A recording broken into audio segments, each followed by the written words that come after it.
Things are gonna get crazy.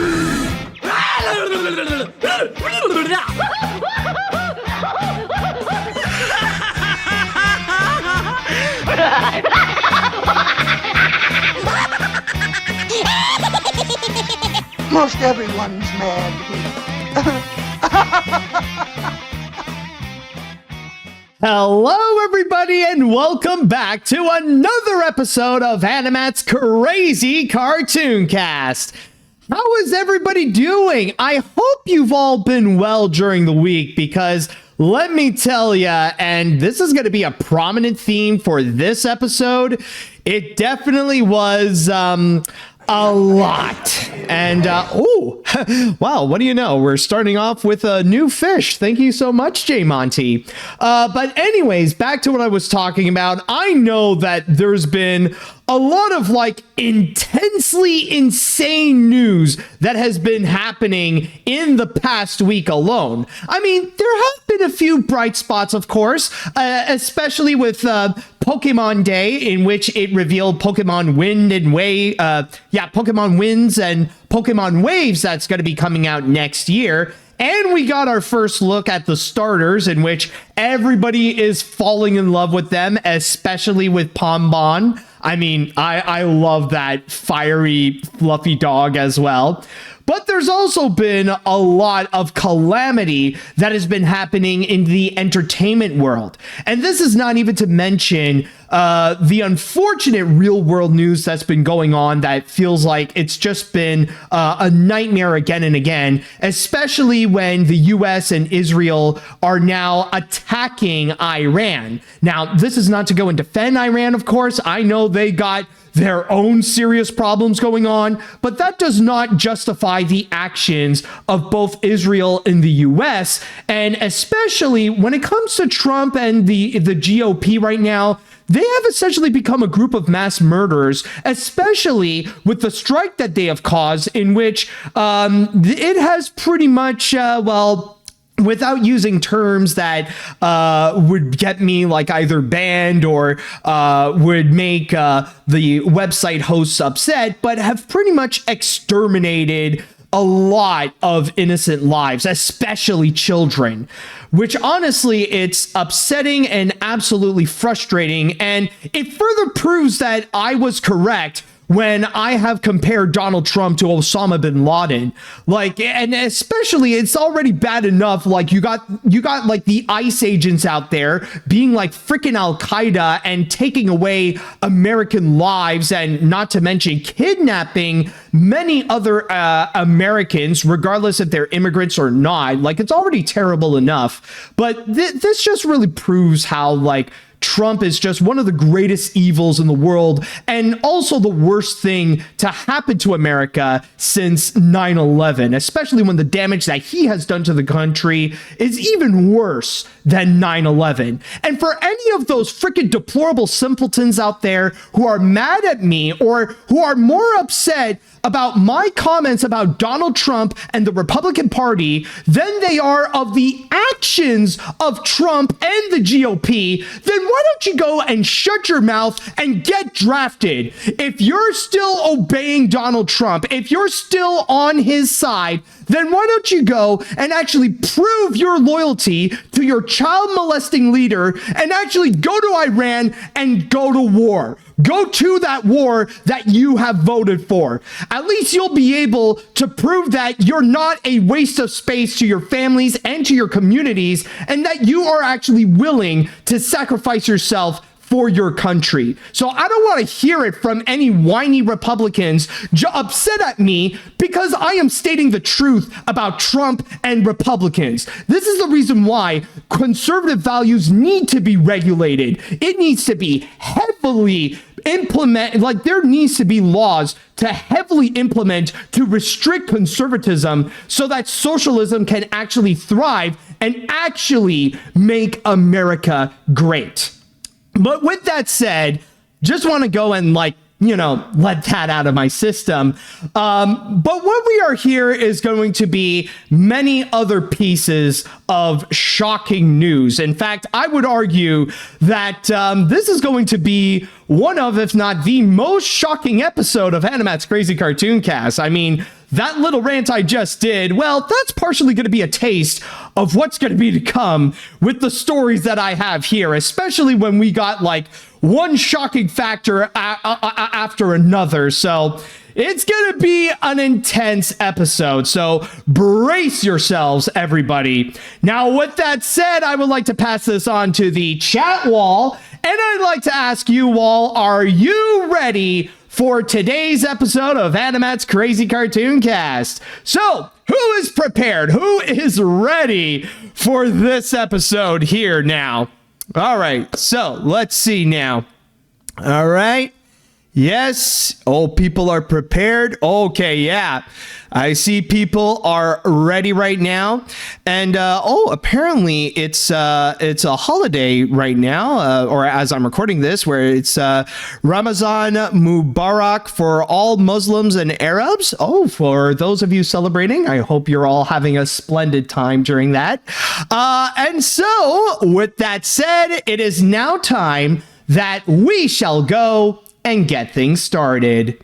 And with our first story that I have for you today, we're going to start off with an appetizer of the shocking news. This is debatably the most shocking news in terms of animation specifically, because for a while now, we have been happy and we have been enjoying with this particular series that's been going on, and it's debatably the most celebrated Adult Swim show since Rick and Morty, and everybody's been prepared to see more and more new stuff that's going to be coming from them. And by the way, thank you so much, PDAF 18, for being another new fish today. So with that said, people have been set to see more of the crazy shenanigans that this show has in store. But unfortunately, however, one little announcement actually changed all those plans, and the future, sadly, turns out to be a lot shorter than we may expect. So with that said, let's begin by talking about Smiling Friends.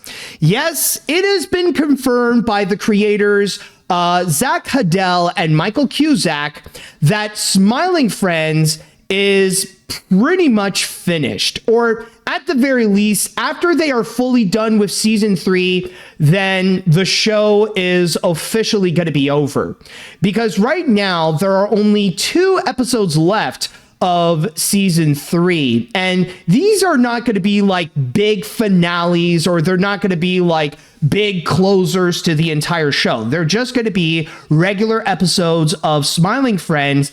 And if I recall, they did state that those 2 episodes are going to air specifically on April 12th, if I could find the confirmation. I'm checking my article here on Variety. Yes, okay. So it does say here, just to read from my source on Variety, the pair went on to announce that 2 unreleased season 3 episodes will air on April 12th on Adult Swim. Hadell clarified that they are not finales, but rather little stranglers that didn't make it into the initial season rollout. Now, you might be wondering, why? Why is it that suddenly Smiling Friends is officially finished? Why is it that it's now over, especially when it was previously reported that there was going to be a season 4 and a season 5 of Smiling Friends? Adult Swim did renew it. Well, it's not because of Adult Swim's decision. It's not because of Warner Brothers or anything like that. This was actually a decision made by Hadell and Cusack. They were the ones who decided that they wanted to go and end, mainly because as they were working on season 3, they were starting to feel a little bit of a burnout that was coming. And at that point, they decided, nah, you know what? Let's go and end it from here. So let me just go and read you from my source, specifically what they have said. Specifically, this is a quote from Michael Cusack in which he stated, "To be perfectly honest, after we finished season 3, Zach and I just both had the same feeling where we felt pretty burned out after putting years and years into this, but also pretty accomplished. We just came to this feeling where we were like, I think that could just be it after season 3. Continuing forward, Zach Hadell also put in his comment about why they are canceling, in which they have stated, in which Hadell put in a comment where he says, from the very beginning, he and Cusack wanted to put 110% into Smiling Friends and then go out on top. He said it was better to leave the audience wanting more than to have fans think, oh, that show is still on the air? Oh, God. We wouldn't want to be doing more serious, half-hearted, or burnt out. We wouldn't want to be doing more seasons half-hearted or burnt out or not feeling it. That's not fair for us, and it's not fair for the audience to give you guys fucking slop. That sucks." So essentially, they wanted to stop before they start to feel a bit tired, where suddenly Smiling Friends feels more like a job than it is a passion. And I mean, I could continue with what they have stated and what's been said in that 6-minute video, but that's pretty much the quick summary of what it is. Actually, I do realize there is one more comment that I would like to go and add, and that is in regards to what they have mentioned for the possible future of Smiling Friends. They did address if there is going to be any more episodes that may come even after those 2 particular episodes on April 12th. And the best that they said is just maybe, but no promises, especially when Adult Swim has actually been very supportive with them, even though like it seems a bit of a shock that, oh, suddenly they decided to just end Smiling Friends while they're still great. They still been absolutely supportive. So just to go and specifically get into that part, it says here, and I believe this is Michael Cusack who said this, when we told them exactly this, they said, if you're not feeling like making a cartoon, we're not going to stop you. Go have a break. Either come back or don't. That's the other thing. We could come back in the future and make more episodes if we want, if we feel like it. And they've been super cool and said they would let us do that, but maybe not. Who knows? So essentially, that is not a promise that they will be coming back. They're not teasing that, oh, but maybe someday they'll get back to Smiling Friends and we'll see more shenanigans with Pim and Charlie and stuff like that. But the truth is, no, they're not doing any promises, and they're pretty much saying that Smiling Friends is over. Does that mean we're never going to see these characters again? Not necessarily. There is a likelihood that they could come back, but for now, don't expect that they'll suddenly give us more new episodes of Smiling Friends. At least that is their sentiment for now. And I understand that this was a moment that people really were taken aback from this announcement, and a lot of them felt pretty sad that Smiling Friends is gone. But I'm going to go and put out my comment, and I want to say that honestly, I'm glad that Smiling Friends is over. And I'm not saying that as a hater, but actually quite the opposite.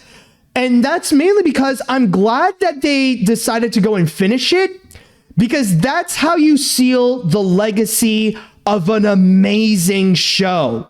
Because when it comes to the best animated series, or when it comes to the best TV shows that have ever aired on television, the best ones always end when the creators say that it ends, instead of just letting it go on, and it would keep on going for a little too long, to the point where even audiences start to feel pretty burnt out.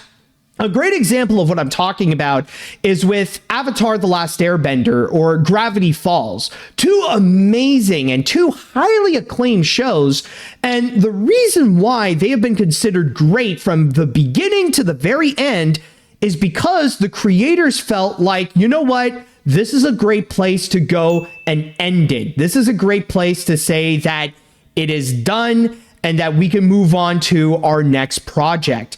And they did so beautifully. And this is why, like, when a lot of people talk about what are some of the greatest animated shows out there, they'll often mention Avatar: The Last Airbender, or they'll mention Gravity Falls, because of the fact that it went on a great track throughout, and they decided to end it off on a strong note. And this is in comparison, if you take a look at shows that would go on for like way too long, for like many years or even many decades, with stuff like The Simpsons, SpongeBob, South Park, or even those that only lasted for like just under a decade, stuff like Steven Universe or Adventure Time or My Little Pony, Friendship is Magic, where there would be periods where things don't always they're not always great, and that you could feel that it's been going on for maybe a little bit too long, or that they would go and past their prime. I mean, sure, there are some like SpongeBob or Simpsons where there would be a period where they would suddenly bounce back up, where the later seasons suddenly really improve than some of their weaker ones. But still, though, when you look back, even in terms of those shows like SpongeBob and The Simpsons, they don't have a perfect track record. And there are times when they would, it would feel like the seasons would be like dragging on and on, mainly because of the demand of the executives that they would work at, rather it be from Fox or from Nickelodeon. And the Adult Swim is not an exception to this, because sometimes it can happen with Adult Swim shows where sometimes they would just keep dragging on and they would be way past their prime, which is the case with Rick and Morty, for example. I mean, there was a time back in the 2010s when Rick and Morty was one of the biggest adult animated shows out there. But then over time, people start to get a little bit tired, and the seasons would be, again, they would just be dragging on. And this is even before Justin Roiland was called out for being a notorious creep and just got straight up canceled from there. And I mean, sure, the show is still continuing without him, but again, it's another example of a show that's just been continuing on and has way past its prime. Which, by the way, thank you so much, Omid, for being a subscriber, or a new fish in this case. Just want to go and have a quick shout out there. But you do get what I mean. However, it's the fact that whenever shows would keep on going, sometimes they would go on for a little longer than they should, and it can show in the quality. And in the case of Smiling Friends, I feel like that is a show that it would end up in that category if it would keep on going, especially with the type of comedy that it would go and have. I know it's not necessarily for everyone per se. I mean, I'm personally, like I said before, I'm personally a fan of Smiling Friends, but I can imagine that if it would keep going on, even if it would just be that season 4 and season 5, I can imagine it would just be dragging on, and that the comedy that it would be delivering would just become absolutely stale. So in that regards, I feel like Hadel and Cusack actually did make the right call. They're still at the top. Smiling Friends is still considered a highly praised show from fans. So you might as well end it off while you're still at the top, while it's still considered great, so that the series itself can always be considered great. In a way, it's a move that honestly reminds me a lot of Jim Henson with The Muppet Show. And I mean, yeah, sure, The Muppet Show went on for much longer than Smiling Friends, but the thing with The Muppet Show back in like the late 70s and the early 80s, it was considered one of the biggest programs on television. Like Kermit and the Gang, they were considered like the ultimate stars of TV. And even in the later seasons, like with season 4, for example, they were still massively popular and they were still highly praised. So when it was time for season 5 to come in, Jim Henson decided that it was the perfect time to go and stop it, because The Muppet Show was still at its prime, and with season 5, it would officially bring the series to syndication, which would mean a great long-term revenue that would keep coming to them over the years. And from there, that's when Jim decided, you know what, let's go and stop it. And this is not even to mention that creatively, it was at the time when Jim wanted to start experimenting more with puppetry and with making movies, in which he went on to do more serious and more fantasy-oriented stuff like The Dark Crystal, Labyrinth, The Storyteller, and so on. So from there, like I said, it is a very similar move to what happened right over here. So overall, I would say for me, I'm really glad that Smiling Friends is done, mainly because of the long-term benefit that we can look back at Smiling Friends and actually see it as just a fantastic series, just something that is a lot of fun, especially with just those 3 seasons. I mean, even though they're just 11 minutes long, some could argue it is a relatively short series overall, but still though, I mean, the impact that it has made is relatively big, and it's not every day now, especially now, that you would see an Adult Swim show or an adult animated series make that much of an impact or have that much of a major fanfare. The only other one that I could think of in terms of new adult animated series that would have that kind of level of popularity is honestly Has Been Hotel. And I'm counting the one that has aired on Amazon Prime, the main big show of Has Been Hotel, which is still going on, and it still has more series to come, more seasons to come. So yeah, overall, I understand why people are sad that Smiling Friends is done, but then again, I think it is great where in the long run, we will be looking back at Smiling Friends as something great. And I just want to say congratulations to Zach Huddell, to Michael Cusack, and to the team at Adult Swim for creating a great series that has provided so many laughs for people. And I wish them all the best of luck in their next project. So with that said, now I would like to pass this on to the chat wall. And I'd like to ask you all, how do you feel about the surprise end of Smiling Friends? Are you guys a bit disappointed about it? Do you have other opinions regarding this? And if you're a fan of Smiling Friends, I would love to know what you think about it. All right, so let's see now. When I heard the news, I felt sad that the series is ending very soon, and it might be for the best. It's one of the funniest shows I enjoy more than Rick and Morty and Mr. Pickle. I don't want the creators to burn out on a bunch of ideas and writing for future seasons. Hopefully, they take a long break from executives, and best of luck on them on their next project. The only bad thing is that artists and animators now have to find a new gig for work. You know, that actually is true, and I almost forgot to bring that up, considering that this is probably the one little piece of controversy that came from this news, because with the announcement, a lot of people have wondered what's going to happen to the artists and animators, and is it a bad move that suddenly Zach Huddell and Michael Cusack suddenly hit their team to become jobless again, and that they have to find something else? Now, I just want to go and state in that regards, I understand the concern of it, but I will say maybe I'm wrong. But from what I could tell, and in terms of the reactions, I haven't seen people from Adult Swim express that they were upset that they suddenly lost their jobs on Smiling Friends, that that they're not cool with the fact that they didn't get warned that suddenly, oh, Smiling Friends is suddenly canceled and now they got to find something else to do.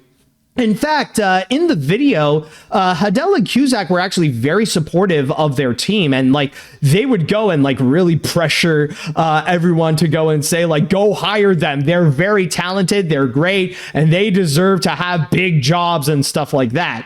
So I don't know. Like I understand, again, I understand the concern, but I don't know if it really is that big of an issue with the animators right now. And like, hopefully they do have another job that's on that, you know, that they have going on right now. But we'll see. Hopefully, like, the animators are going to be fine in this situation. All right. Anyways, I've been a fan of this series since it started up, and while it's definitely bittersweet seeing it go, I'm glad that Zach and Michael knew when to call it quits instead of making it another Family Guy or Riverdale. Here's hoping the final 2 episodes can knock it out of the park.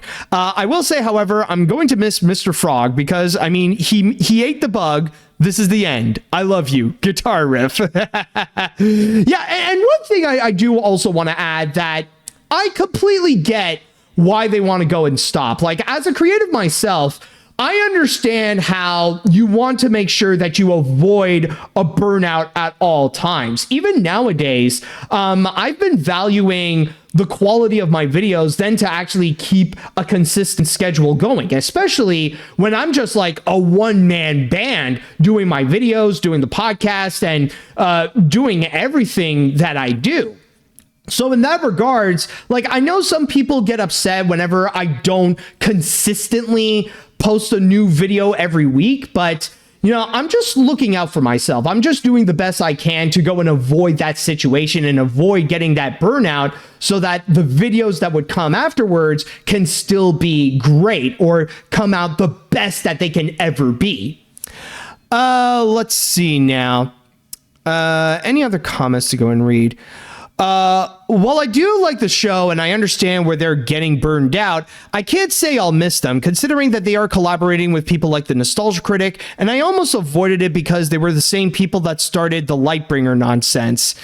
Yeah, honestly, like, I'll be real. I used to be a fan of Oni Plays, but nowadays, like, honestly, like, I kind of find that Chris O'Neill's attitude, especially on those videos, have been problematic and would rather avoid that at all costs. And even like with the whole thing with like trying to re-enable the Nostalgia Critic's image, I do find that to be a pretty problematic aspect. So in that regards, like, that's like a whole other conversation, like, for another day. But I do understand your sentiment with that aspect.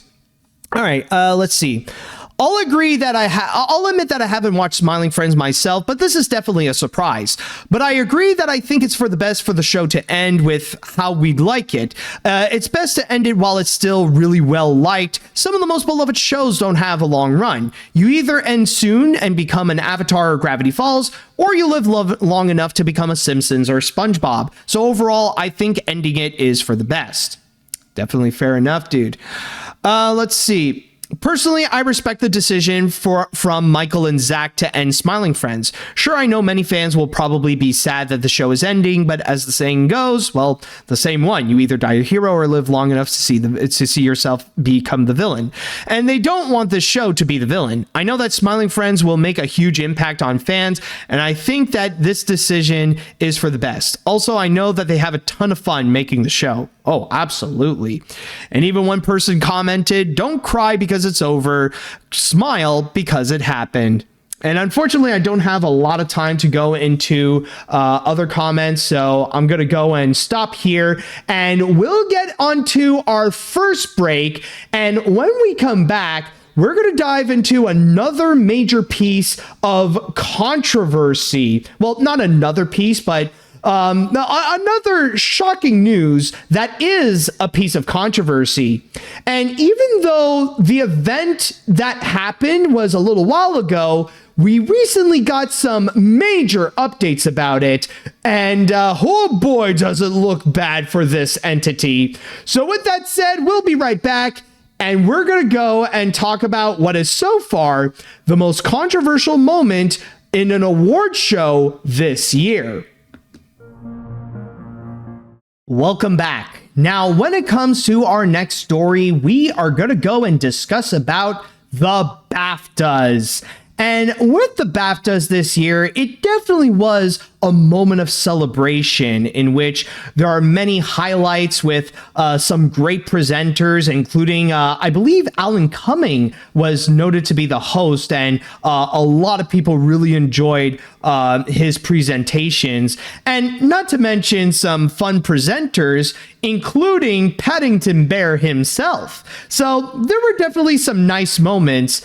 But what I'm going to be focusing is specifically regarding the one moment of controversy, and that is unfortunately the most talked about part of this year's BAFTAs.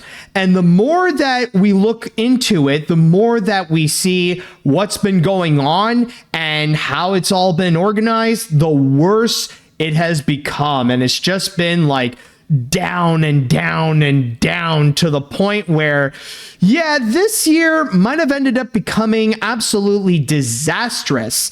And I'm not talking about any of the winners, but it's because of one specific word. So to go and quickly recap about what happened, there was a moment at the BAFTAs when Michael B. Jordan and Delroy Lindo were among the presenters. And of course, they were also there to go and represent Sinners. But then there was at one point, suddenly, they heard one guy in the audience shouting out the N-word, like just blatantly out loud for everyone to go and hear. And it did disrupt the show just a little bit, but Lindo and Jordan were able to go and be professional and keep the ball rolling with the BAFTAs. But still, that doesn't change the elephant in the room with the fact that the word was shouted out in a clearly derogatory way towards those presenters. But the catch is, however, is that this wasn't from some racist white nationalist who wanted to shout that out. It was actually from a person with Tourette's syndrome, specifically from John Davidson, who is actually an advocate for Tourette's syndrome, and he was mainly there because he was representing the documentary I Swear. And from there, he did explain that in terms of what has happened, that he didn't do it because he was racist, but actually it was because he was, he has Tourette's syndrome, and that's just unfortunately his tick. But again, the more that you look into it, the more that you discover that, oh, it's pretty bad. And it's not in regards to John Davidson, but it's actually related to how BAFTA actually handled the entire situation. And that's what's recently been discovered. Because yes, there was a lot, I'll just go and actually say right now, there was a lot of backlash and there was a lot of controversy in relation to what has happened. The fact that the N-word was shouted out towards Michael B. Jordan and Delroy Lindo during the BAFTAs, and not to mention the fact that it was actually it was actually broadcasted on television. The fact that it was presented for everyone to go and see. And what's even worse from there is that unlike other award shows like the Golden Globes or the Oscars, for example, the BAFTAs were pre-recorded, and it was already mentioned before that there were a few things that the BBC had to go and edit out from what they would go and actually present. Like, for example, there was one person who actually shouted out "Free Palestine" during the award show. And that was actually something that the BBC was able to go and edit out. But when it comes to that incident where John Davidson shouted out the N-word, well, in that regards, they decided to keep it. And that's the whole thing, that it really made the situation extremely messy. And the big question that people would go and ask, did the BBC and the BAFTAs deliberately kept that little piece of controversy? Did they keep John Davidson's tick where he shouted out that N-word during the award show? Like, did they actually do that for the sake of television?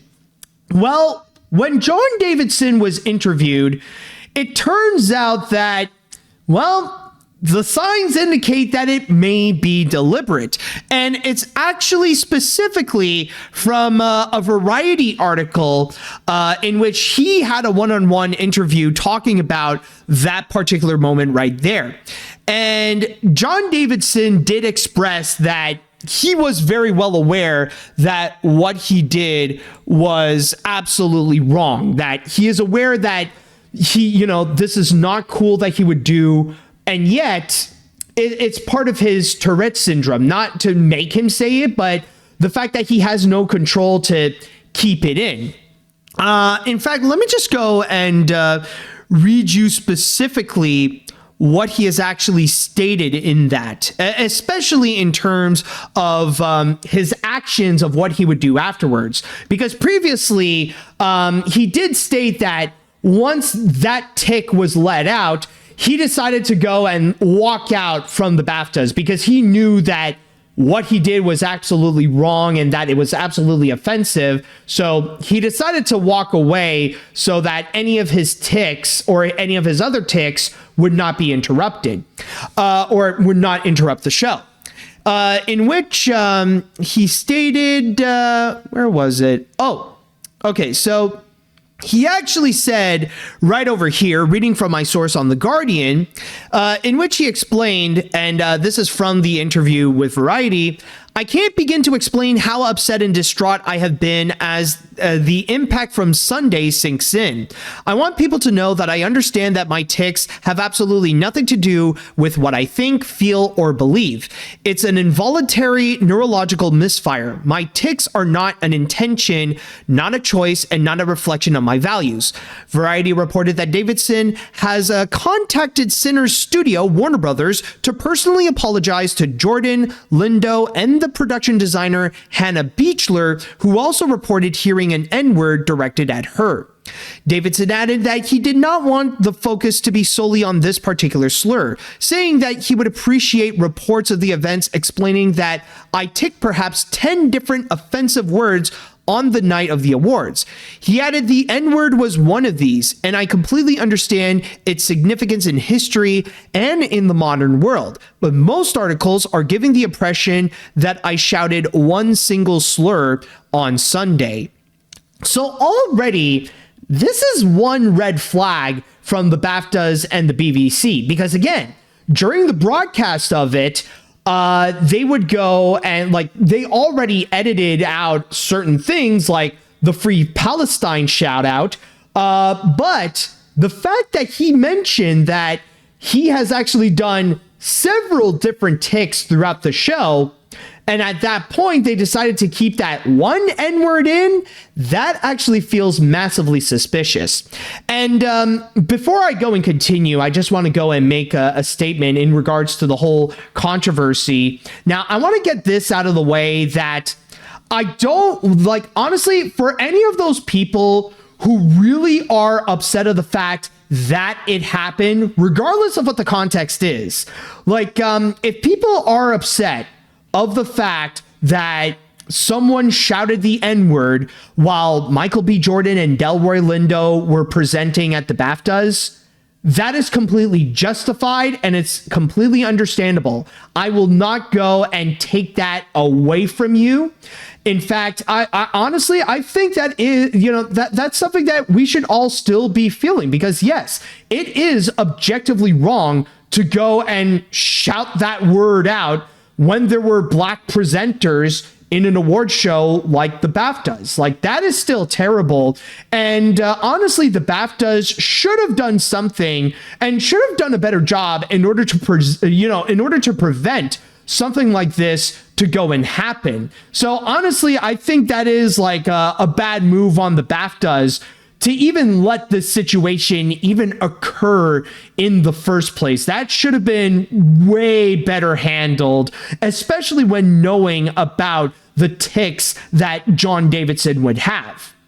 But with that said, however, I don't think we should be placing our anger towards John Davidson, mainly because of his Tourette syndrome. I remember I knew someone in high school who actually did have Tourette syndrome, and I could tell you that dude had no filter whatsoever. And when you think about people with Tourette syndrome, like, it's honestly a pretty hard and sad life. The fact that, you know, there's nothing that can stop you from saying whatever is inside your head, regardless if it's appropriate or if it's not, or if it's something that is absolutely terrible or anything like that. Like, I can understand that, it's not easy, and it can really suck at times. I mean, it's the kind of thing where, like, there's nothing that can go and stop that person when they're on a plane, and then suddenly they would shout, "There's a bomb," regardless if there is one or not. It really, it's one of those things that really is unfortunate. And at least in my opinion, I understand that he had no control over his tics, and to go and actually say something like that. I understand that, it's not, it's something that, like, you think that normally with, like, regardless of, like, your neurodivergency, that you can try to contain yourself. But no, for some, it's actually a lot more difficult. And with Tourette syndrome, yeah, it's not easy to try to hold yourself back from saying anything that pops into your mind, regardless of how appropriate it is, or if it's like something that, regardless if it's something that, that you actually do believe in. And honestly, I believe that John Davidson is not a racist. I understand. I do believe him when he says that he knows that the word is not okay to go and say, especially in that particular action that he has done, where it feels pretty derogatory. So in that regards, I'm not going to go and blame John Davidson for him, because, yeah, with his condition, with Tourette syndrome, like, unfortunately, it do be like that. And it's kind of sad that, some people have to learn the hard way of how Tourette syndrome can actually be like that. And yeah, it's not fun for the person with Tourette syndrome, and it's not fun for anyone else around that who is around that person. It's very difficult, and that's why these conversations have been pretty tough. But the most upsetting thing, however, is that in the interview with Variety, John Davidson has actually revealed some pretty suspicious behavior, and that it could be something that the BBC and the BAFTAs may have done so deliberately, in which he actually stated here, in an interview with Variety, Davidson said that the BAFTA had told him that any swearing would be edited out of the broadcast. He said, "I have made 4 documentaries with the BBC in the past, and they feel that they should have been aware of what to expect from Tourette's and worked harder to prevent anything that I said," which, after all, was some 40 rows back from the stage, from being included in the broadcast. I Swear's backers, Studio Canal, confirmed to The Guardian that they have also been told by the BAFTAs that swearing would be removed. Davidson added, "I remember there was a microphone just in front of me, and with hindsight, I have to question whether this was wise, so close to where I was seated." And that's the thing where I feel like it just went bad to worse from the BAFTAs. And that's where many people, like, I cannot say this is a 100% confirmation, but it feels more and more likely that maybe the BAFTAs and the BBC have actually done so deliberately to not just include that one tick that has caused this whole controversy in the first place, but really trying to exploit this man's Tourette syndrome. I mean, the fact that you even put a microphone anywhere near a person with Tourette's syndrome, that is actually pretty bad. And it's either an absolutely stupid move to do so, or they may have done so deliberately just to get that kind of reaction, just to get that little piece of sensationalism, to have people go and talk about the BAFTAs, to have people go around and say like, oh, did you hear what happened to the BAFTAs? Did you hear that little piece of gossip that's been going around? Like, to really take the spotlight away from any of the winners and any of the typical stuff that would happen in the show and try to fabricate drama in a way. And honestly, the more I look into this, the more that this honestly feels absolutely cruel, because this is not just exploiting racism, trying to sensationalize the N-word and trying to make arguments of people, oh, well, maybe there are some exceptions where maybe it's okay to like give people a pass if they would go and suddenly say the N-word, like try to create that type of stupid argument. But at the same time, this is exploiting Tourette's syndrome. You're pretty much exploiting someone's neurodivergent condition and trying to use that in order to create that kind of drama, that kind of sensationalism. And that right there, I just find to be absolutely evil. So it's not just that they should have handled it better, but there is a chance that maybe they didn't handle it better because that's what they wanted. They wanted something like that. And when you add in the addition that the BBC didn't do, that they took action on everything else, getting rid of that Free Palestine comment and even editing out all of the other ticks that John Davidson expressed, then yeah, this is a bad look for both the BAFTAs and the BBC. Like that, honestly, that is messed up. That's honestly just messed up, and it really does make John Davidson as much of a victim as Michael B. Jordan and Delroy Lindo. So yeah, honestly, like I just figured I want to go and put my opinion onto this, but this is a serious bad look onto the BAFTAs and the BBC. So just thought I would go and mention, and yeah, like honestly, I do feel like I definitely do feel sympathy for Michael B. Jordan and Delroy Lindo, and for some of the others as well, that suddenly got that tick directed towards them. Again, it is never cool to be faced with the N-word in that way. And yeah, like there's no arguing that situation is absolutely wrong, and people are justified to be angry that this happened in the first place. But at the same time, it's really bad for the BBC and for the BAFTAs to not just let this happen, but to kind of take advantage of someone's Tourette's syndrome. So honestly, yeah, this is a pretty dark chapter in the history of what we know about Tourette's syndrome. But this is not to say that Tourette's syndrome is the thing that's bad here. It's the people who may have exploited them. So with that said, now I would like to pass this on to the chat wall, and I would like to know from you all, what do you all think about this entire situation? I would love to know your thoughts on it, your big takeaway from the entire controversy, and if you are someone or you know someone with Tourette's syndrome, I would love to know what you think. All right, so let's see. I know how sad it is when someone who has Tourette's syndrome, since I have seen folks dealing with the symptom and learn how they can handle it. I don't think this guy is racist whatsoever, but yeah, the BBC should have been taken more responsibility and held accountable when it comes to this. It's a shame that this story has overshadowed Zootopia win the BAFTA for animation and Huntrix performing at the show. This is another sad case of ableism in the media.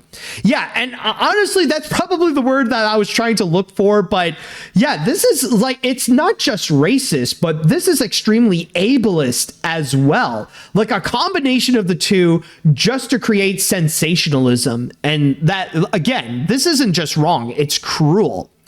Anyways, I recently watched I Swear, great film by the way, and after a better understanding of this guy's condition, while I can't really defend what he said, come on BBC, you really couldn't have censored it. I mean, if you can censor his other tics and phrase "Free Palestine," then you have no excuse. Hell, to don a tinfoil hat for a split second, I'd even make the argument that BBC set John up for failure. BBC do better. And I mean, I don't blame you if you have that theory. It really does sound like it. Like from the microphone, from editing out all of his other tics, like it really does feel like they do not care about his condition. And they just feel like, oh, you know what? Let's go and create drama. You know, racism is popular, so let's go and see that, oh, maybe he'll go and say something offensive and like we can make the most out of it. Oh, he said the N-word to the stars of sinners? Oh, perfect. Oh, goody. Let's go and make the most out of that. Oh, boy.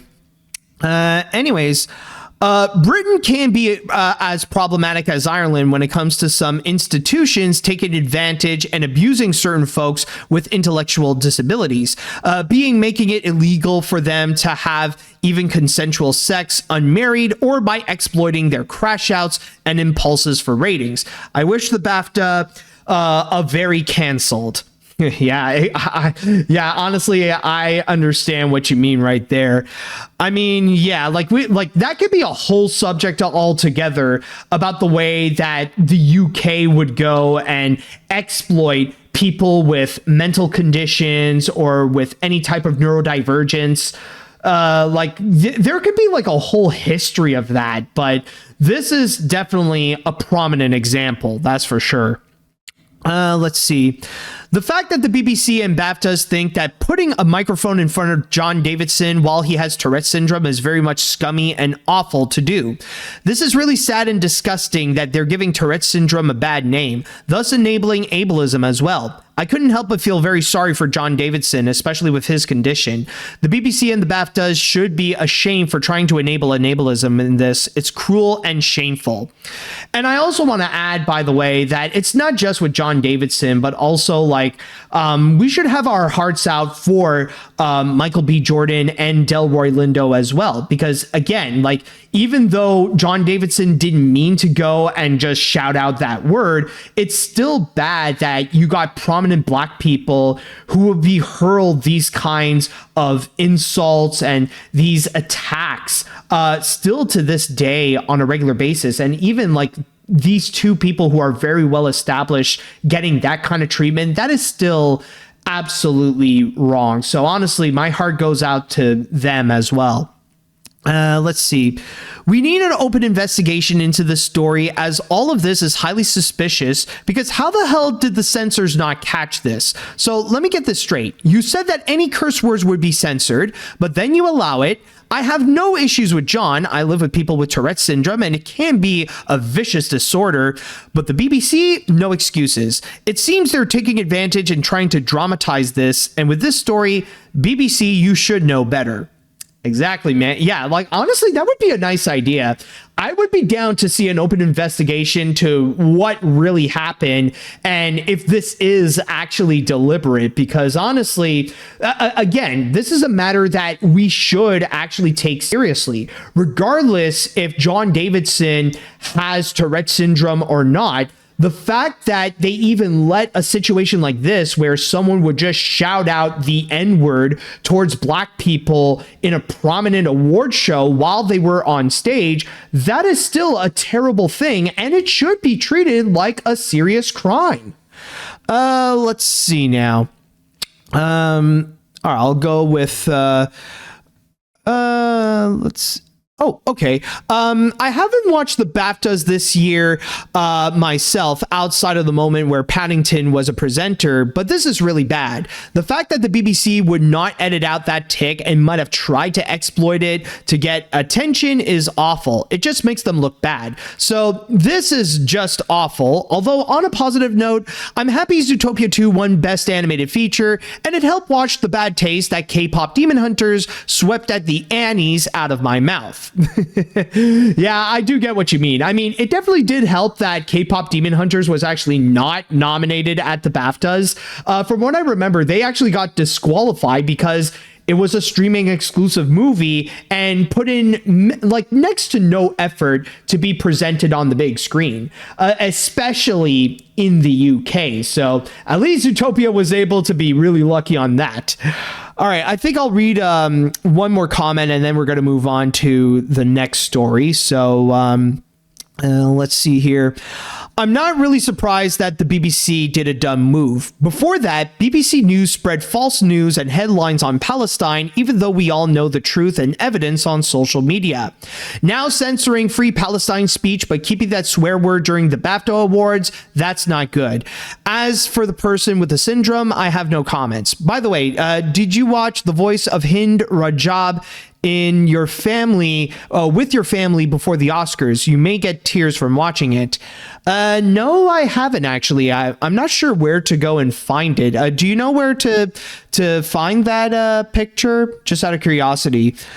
Or I don't know. We'll see if the person will come up with a comment on that if we know where to find it. But anyways, with that said, we might as well go on to our next break. And when we come back, we did get an update. It's apparently on Watermelon Plus. All right, I'll keep that noted. And also a special shout out for all of you out there.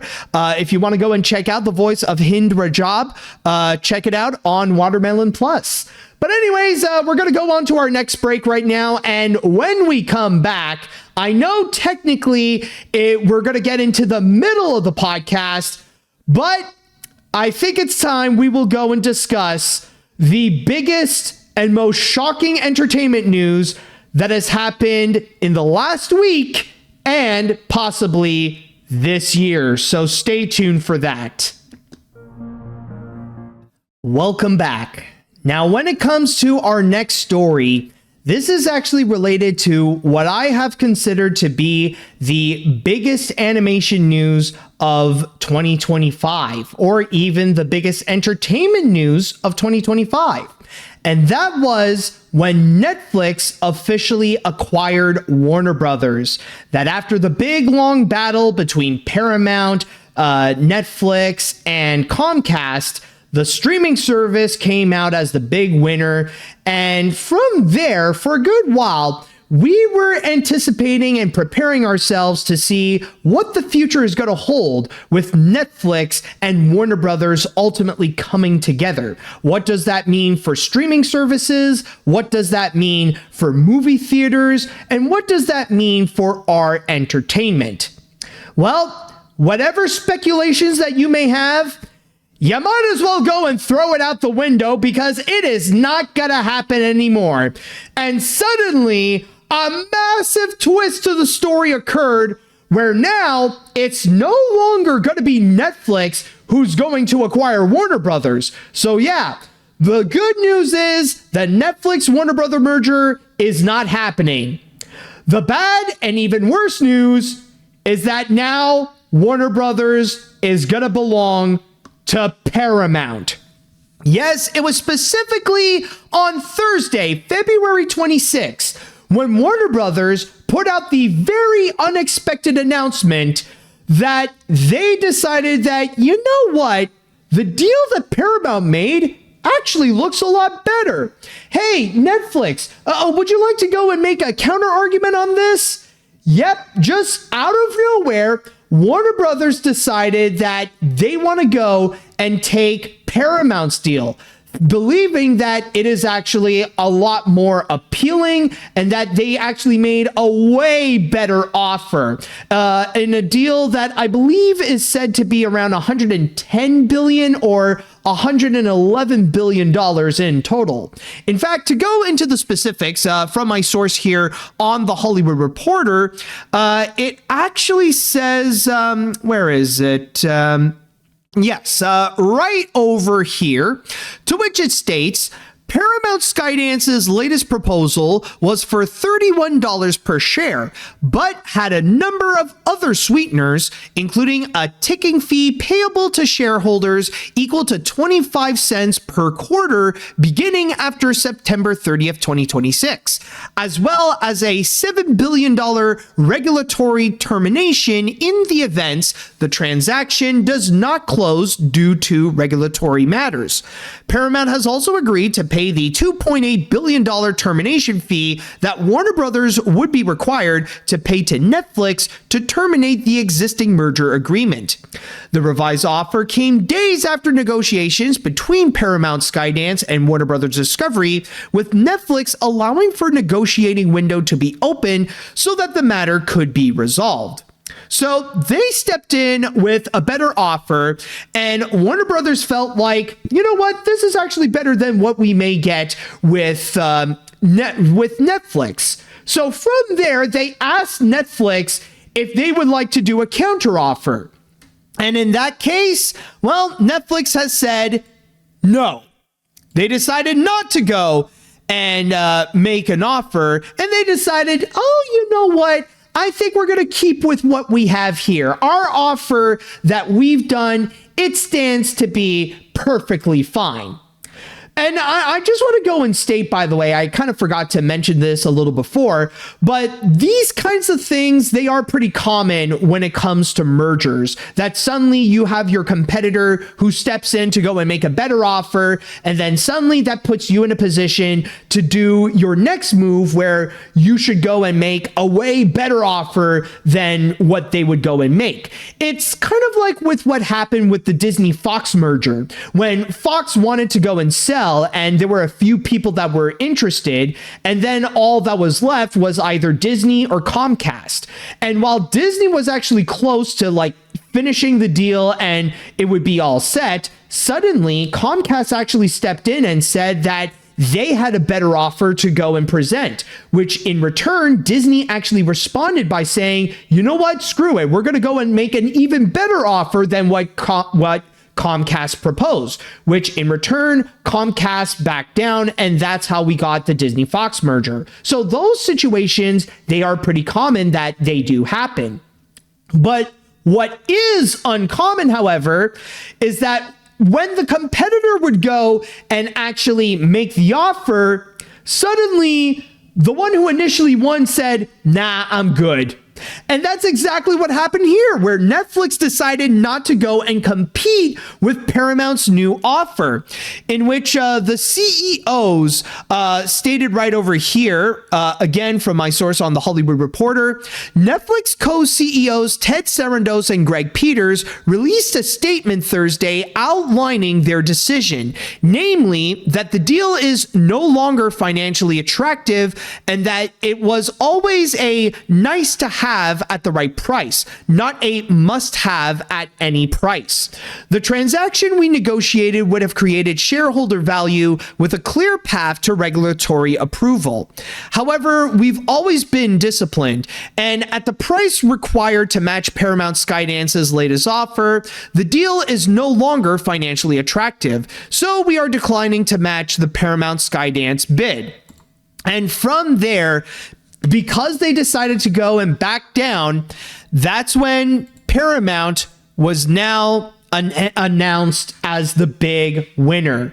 That now it looks like Warner Brothers is going to be heading towards not just Paramount, but in the hands of the Ellison family, like David Ellison and Larry Ellison. It is also worth noting, by the way, that as I am recording this today, there was actually an announcement made by Paramount with some of their future plans with what they want to do with Warner Brothers. And for the most part, a lot of it is pretty much the same thing as what Netflix proposed before. Like when it comes to theatrical releases, they want to go and do the same thing with the 45-day exclusivity in just movie theaters, and then suddenly it would be coming out on digital and streaming and physical media and stuff like that. So they already planned out like kind of the same thing, except there are two significant differences when it comes to Paramount now owning Warner Brothers. Beforehand, with the Netflix deal, Netflix just wanted the studio of Warner Brothers. They just wanted the library of movies and shows and other films that they had produced along with the studios themselves of Warner Brothers. Beforehand, they just wanted that. Considering that Warner Brothers Discovery did reveal in the past that they wanted to go and split themselves, where they want to separate the studio and the streaming service along with it, and the TV channels such as TBS, Cartoon Network, CNN, and several others. However, in the case of Paramount, they want it all. They don't want Warner Brothers to separate. Now they actually want to own everything. Not just the studio, not just the library, not just the streaming service with HBO Max, but also all those TV channels. They want to own everything. And speaking of streaming, by the way, that's another thing that they have revealed. They also want to go and actually make a fusion of Paramount Plus and HBO Max. We don't know when specifically, when they want to go and actually make that merger, but that is definitely a part of their plans, so that they want their streaming service to go and directly compete with Netflix. So yeah, that's pretty much the big news that happened. So we're not going to have a future where Netflix owns Warner Brothers. It's now going to be Paramount. That worst case scenario that we did fear, sadly, it's going to be going towards that direction. And I mean, I do understand before that many people were not excited about the news of the Netflix Warner Brothers merger.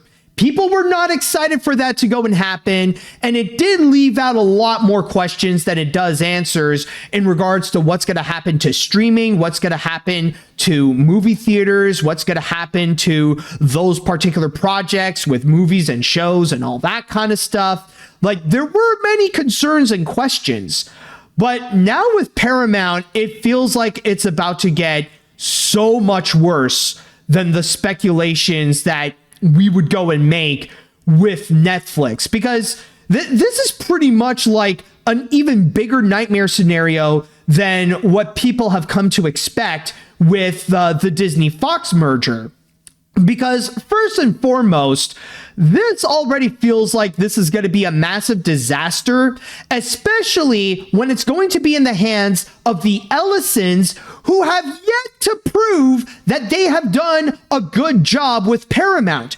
Keep in mind that as I am recording this, it has not even been a full year since Skydance's acquisition of Paramount. Like, they were able to do so back in July of 2025, and we're right now February of 2026. So that is still a long way to fully determine if the Ellisons were the right people to go and actually own Paramount, and if they're doing a good job. And from some of the things that we've been seeing, no, it's been pretty bad, actually, especially with the way that Barry Weiss has been handling CBS News, trying so hard to make it like some kind of Fox News wannabe, continuously praising Donald Trump and all that kind of garbage. Like, that has already turned out to be a failure, not just in terms of management, but even with ratings.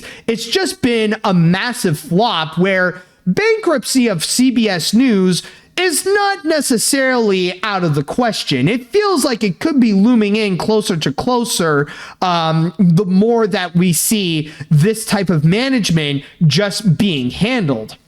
So right there, like, we don't even know that David Ellison would actually have, or the Ellison family in general, we don't know if they actually have the qualifications in order to run a major studio, let alone freaking two at the same time. So that's already a major problem.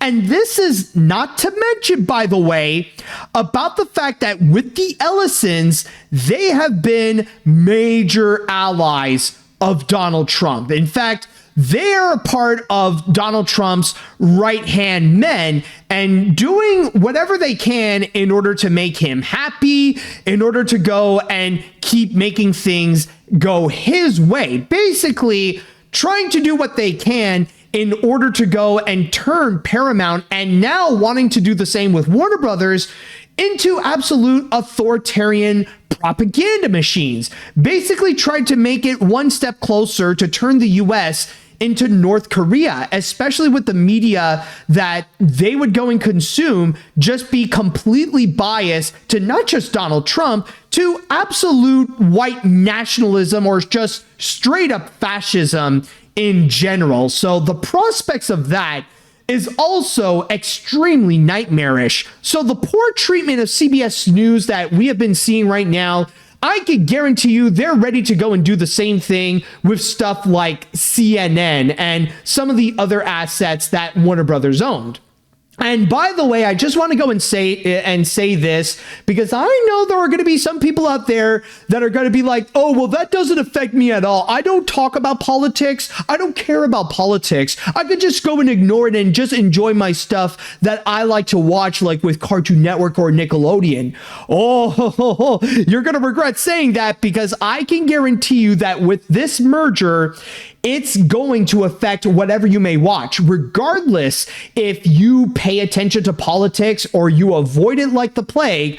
The handling of the Ellisons and trying to really enforce that nationalist approach on their businesses, and even with on Paramount and on Warner Brothers, it will be affecting what you watch. It will be affecting the movies that you're anticipating for, and it will affect the shows that you currently enjoy or that what you may want to go and check out. So yes, it will affect your media regardless.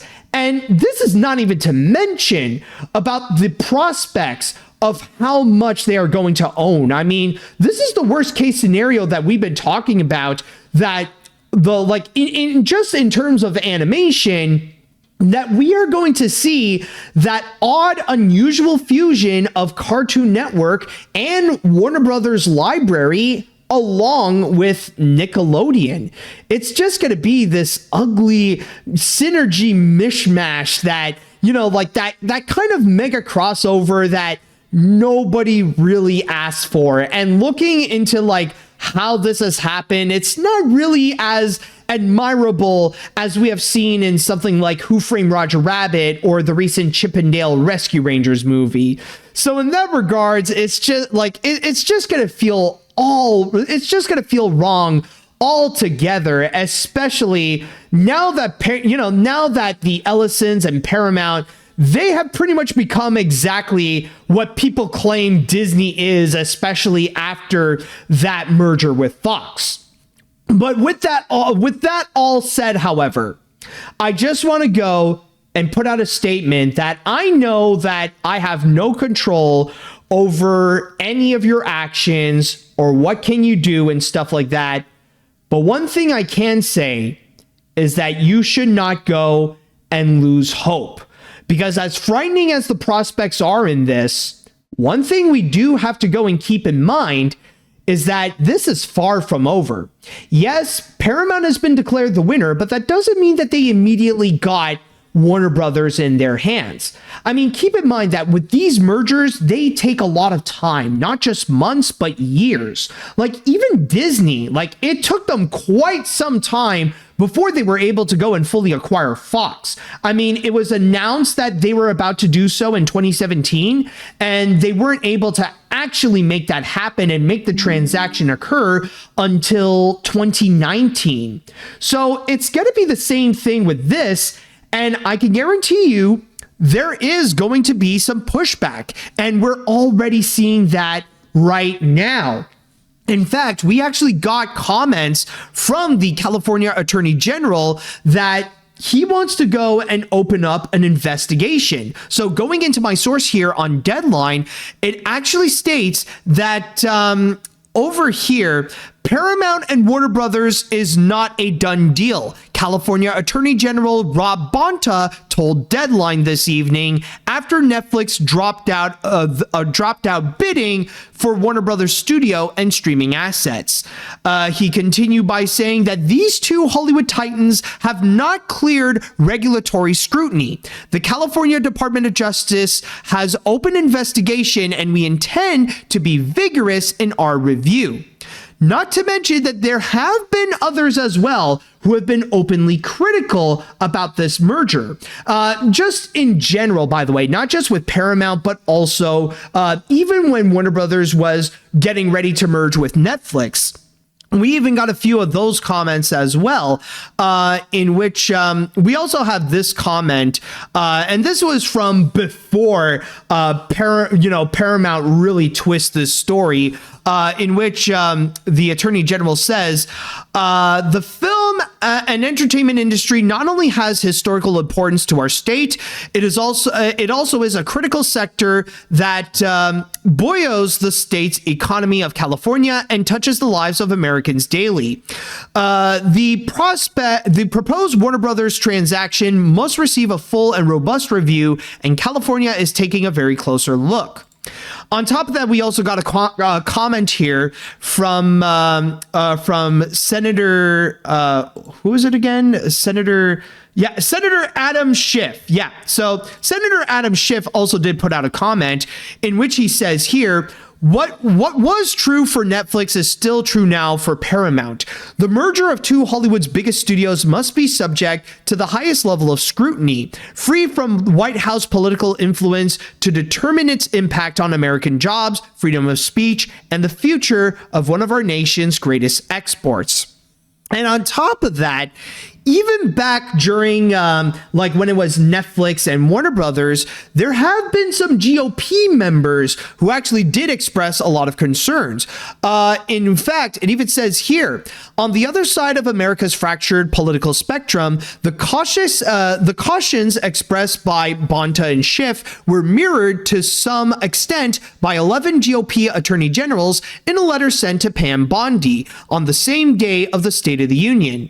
On the back of a DOJ antitrust probe launched on February 20th, the state's attorney generals on February 24th told the federal attorney general they wanted to express our concerns that the proposed mergers between Netflix and Warner Brothers will likely result in undue market concentrations that stifles competition and therefore create higher prices, lower reliability, and less innovation for one of America's major industries, all to the detriment of American consumers.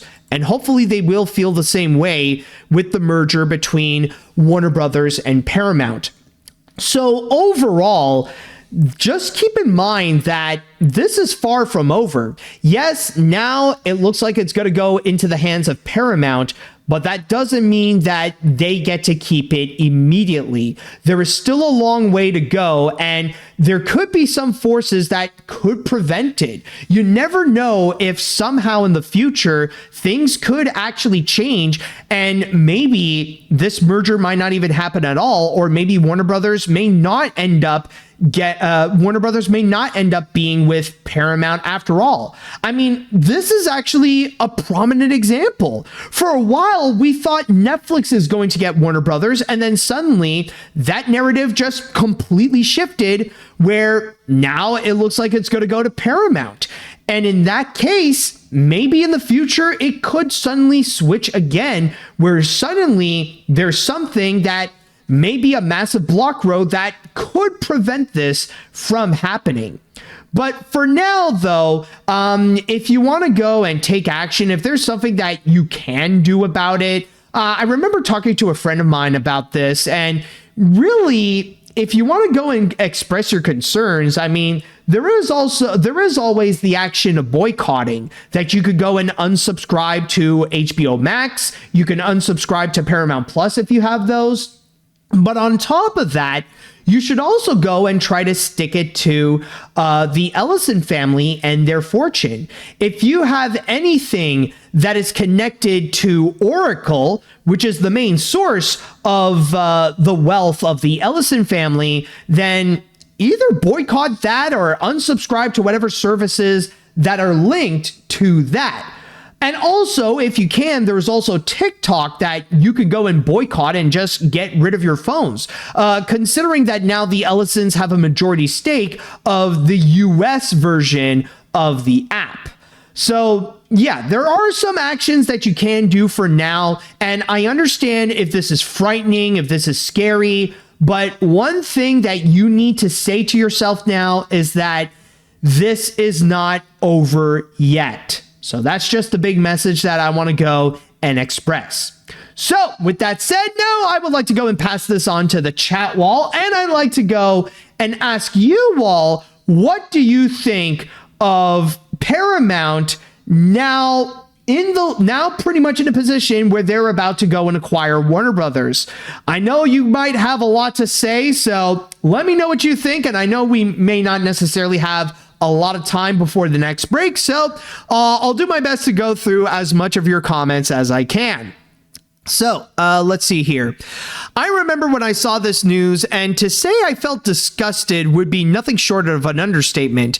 With how awful Skydance has been handling Paramount, I can't help but feel nervous about the future of Warner Brothers. Granted, I could be wrong and this could turn out to be good, but the chances of that are like 1,000,000,000 to 1. In short, eat the rich, David Ellison's a bitch, Trump can expire in a ditch, AniMat Live on Twitch, and my neck has an itch. I didn't think of this rhyme through. Yeah, don't worry, man. Go and sharpen your Dr. Seuss skills, man. You were at a good pace, but you need to go and, sharpen it up. It needs a little more practice. Anyways, on a more serious note, let's see. We live in the worst timeline, don't we? I'm baffled that Paramount, the last place loser of a major studio, is going to consume the competitor that's bigger than them. Our only hope is for regulations to stop this madness, because Hollywood should not be ruled by the Nepo baby who wants to uncancel creep like John Lasseter and Brett Ratner. This is scary, man. Oh, and not to mention there's also Max Landis, which apparently Paramount actually hired him to go and write the new G.I. Joe movie, which already is a clear sign that if that feature ever comes to life, it's going to turn out to be a freaking disaster.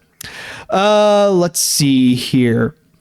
Let's see. It's crazy because Paramount wanted to get Warner Brothers since the late 80s, but got blocked, and the courts favored Time Inc. It shows constant pressure and harassment just works for these people. It's very concerning because not only they own two of the biggest media companies, allowing it to own CBS and CNN, but also US operations of TikTok. Also, Oracle has a stake in AI too. It's way too much media control for one company, but I am hoping the merging legal process would take so long that the midterms would change things up. Now, I understand, man. I mean, again, you cannot lose hope, and there's always a chance that things could change. So anyways, let's see. So yeah, it happened. What would be the worst timeline is officially happening. Two of the biggest corporate conglomerates are going to be one entity. But I do want to keep the optimistic hope that this incoming merger falls apart, because this is clearly breaking antitrust laws, since it's been repeated countless of times that the competition is essential to an economy, even if it's beyond broken. Also, very weird that both companies are in severe debt. Do they think they're going to pay it off with this? Oh boy, yeah, that is true. I mean, like they did state that now they're going to be in critical debt over this, so we'll see how it goes on that. That's going to be another major issue again if that does happen. Let's see now. One self-destructive entertainment conglomerate with another intractable debt load is buying an even more self-destructive entertainment conglomerate with an even more intractable debt load. Netflix has probably never even wanted Warner Brothers.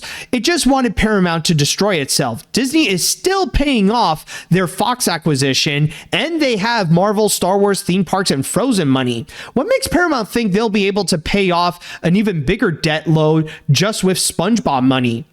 Again, it's the Ellisons. They'll try to pay off with Oracle money. That's their plan of what they want to do. All right, I'll read one more comment and then we'll go and move on to our next break. Let's see here. Why? Just why? We already had an ending to all this. Warner Brothers could have dodged a bullet by going with Netflix, since I honestly thought that going with Netflix was the best option for Warner Brothers, but nope. Now we have to live in a future where the Ellison family owns all of Warner Brothers. On top of that, that means we'll have Cartoon Network and Nickelodeon owned by the same studio. I really hope that this merger doesn't happen, but for now, I don't have any hope for this. But you should, man. You got to keep that hope. Because, I mean, let's be honest. As terrible as this news is, what else do we have to, what else do we have in order to expect that maybe things can get better? I'm just saying. So with that said, we're going to go on to our next break. And when we return, we're going to go and cool off with a bit more positive news. And I think I got something that maybe you can actually go and look forward to. So stay tuned, and we're about to get into some lighter theme park news. All right, welcome back. Now, I know that at this point, what I've talked about here with you all is honestly a lot. It really was. It really makes the news about Smiling Friends actually feel pleasant compared to what we got into with the now Paramount and Warner Brothers merger and the controversy related to the BAFTAs. So with that said, let's go and actually wash things off with some theme park news to give you all something to be looking forward to, something to be excited about.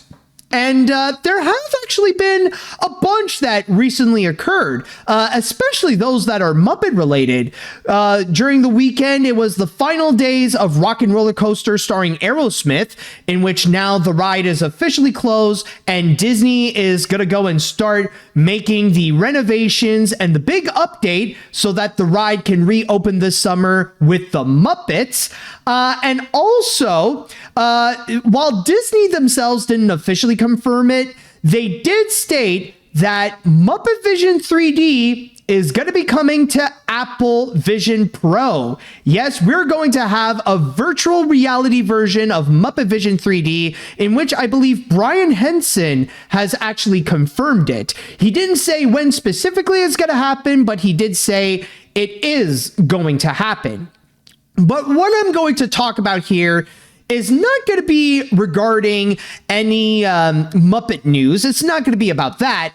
It's actually in regards to what is possibly the most anticipated project from Disney Imagineering. And this is actually related to the villains. No, I'm not talking about the villains that I've already discussed before, like David Ellison and Donald Trump. I mean specifically the Villains Land. Yes, there is an article on The Wrap that has revealed a significant update to the highly anticipated Villains Land that's going to be coming to the Magic Kingdom in Walt Disney World. Now, there is a little bit of a catch, unfortunately. This Wrap article here, unfortunately, it's locked behind a paywall, so I can't fully get into the details over here. But thankfully, there have been plenty of other articles that did actually highlight some of the things that have been said in regards to this article. And a good example, what I have here is actually related to this one from Blog Mickey, in which what they have said, and pretty much the big thing that they have highlighted, is actually a decision from Josh D'Amaro, who is the current head of Disney's theme park division, and in the next few weeks is actually going to be Bob Iger's successor as Disney's new CEO. And apparently, the big thing he did is that he told Walt Disney Imagineering to scrap all the plans for Villains Land and try to reboot it in order to make it bigger and bolder. Because even he knew that now the competition is getting pretty intense, especially after Universal released Epic Universe last year, and that has gotten some massive praise. People have been loving and got amazed at what Epic Universe offered, especially with Monsters Unleashed, with Super Nintendo World, with the Harry Potter section, or another Harry Potter section, and with the How to Train Your Dragon Land. Like, so far, it has been a major hit, and fans have been loving it. So they know that for Disney, they got to go that extra mile in order to go and match or at least exceed that level of what Epic Universe presented. And that's why Josh D'Amaro pretty much told them to scrap the ideas with Villains Land and try to create something that would be even more epic with what they can do. But at the same time, however, he also mentioned to go and tone down the scariness of Villains Land in order to go and make it a lot more family friendly. So in terms of the aesthetics and in terms of the rides that they would go and offer, they decided to go and step back a little bit, where they decided to make it a little bit more accommodating to families. Maybe try to be a little less scary than the Haunted Mansion, for example. And with that said, apparently the basic ideas of what they want to do, like a major restaurant, 2 significant attractions in there, and the interactive area of what may be in store in Villains Land, that is still intact. But it's specifically the rides of what they want to do and the subjects they decided to go and change up. Like, originally, there was supposed to be a Maleficent roller coaster, and I mean like an epic Maleficent roller coaster that would have been similar and as intense as something like Expedition Everest. But instead, they decided to go and scrap that, where now they want, according to the article, they want to go and make a roller coaster based on the Emperor's New Groove. Now, to give you a little bit of context, if you have seen the Emperor's New Groove, then maybe you're familiar with the scene when Yzma and Kronk are about to go in their secret lab. And I mean, it is a very memorable scene because that's where we got the famous line, "Pull the lever, Kronk." So, of course, we did get that. But now, what Disney wants to do is that they want to turn that scene when they would get into that little roller coaster and that, they would go and ride their way into their secret lab and turn that into a real attraction. But the big catch, however, is that this is not going to be it's not going to be an intense roller coaster. It's stated over here that apparently this is going to be a family roller coaster that's on the level of Slinky Dog Dash. So it's going to be like a smaller, smoother sailing coaster that even the little ones can go and enjoy. But with that said, though, that doesn't mean that Maleficent is out. That doesn't mean that she's not going to be getting her own ride. It's just that it's not going to be a roller coaster, and instead, it's going to be an ambitious boat ride. So to go and describe to you over here, reading from my source on Blog Mickey, it states, the big e-ticket for the land is planned to be a dark ride. With no dark ride immediately visible in the concept art, fans were left in the dark. I have heard a number of concepts for the dark ride, but the wrap says that the ride is currently planned to be a high-tech boat ride. The indoor boat ride could emulate the Pirates of the Caribbean Battle for the Sunken Treasure attraction at Shanghai Disneyland. I have separately been told that Imagineering has some time to build upon that tech, perhaps taking it to another level. The theme of the high-tech boat ride is said to be of Maleficent, according to the wrap. I have not independently heard any themes for the attraction. So basically, what they want to do is possibly the most anticipated and probably the most ambitious attraction that they're going to do for the Magic Kingdom since Tron Light Cycle Run. And they want to try to create something that can hopefully be on the levels of what we could expect, like they said, like Pirates of the Caribbean in Shanghai Disneyland, which is a lot more epic than the one that you get in Disneyland and Disney World and stuff like that. If you haven't seen it, go check out a video of it, because holy crap, like that is honestly intense. Or something in the veins of Rise of the Resistance, for example. They want to make sure they craft the attraction that if you're going to be going to Villain's Land, you are going to go for that particular ride. At the same time, they have also mentioned about a restaurant in which originally it was supposed to be themed to the Rescuers and with Madame Medusa, but they decided to go and change that in order for it to become a dinner show starring Hades, in which it says right over here that in addition to the 2 rides details above, there are also plans for a dinner show that will see Hades play host. There will be other villains filtering in throughout the dining experience. The restaurant will be full service, prefix offerings.